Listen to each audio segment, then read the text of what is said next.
Alam mo, isa sa pinakamasarap na pakiramdam ang pagmumotor ng long ride.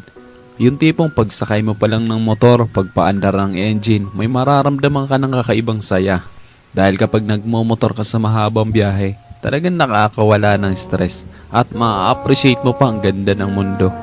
Yung tipong habang nagmumotor ka, masasabi mo na lang sa sarili mo na, wow, ang sarap palang mabuhay. Ang ganda pala ng mundo. Lalo na kapag ang patakbo mo yung chill lang, yung ini-enjoy mo lang talaga ang moment. Madami kasi tayo kanya-kanyang problema sa buhay. Pero kapag nagmomotor ka na, makakalimutan mong problema mo. Lalo na kapag maganda ang view, maganda ang kalsada, tapos hindi mo namamalayan, nagkakaroon ka na pala ng positive mindset dahil magaan ang pakiramdam mo eh.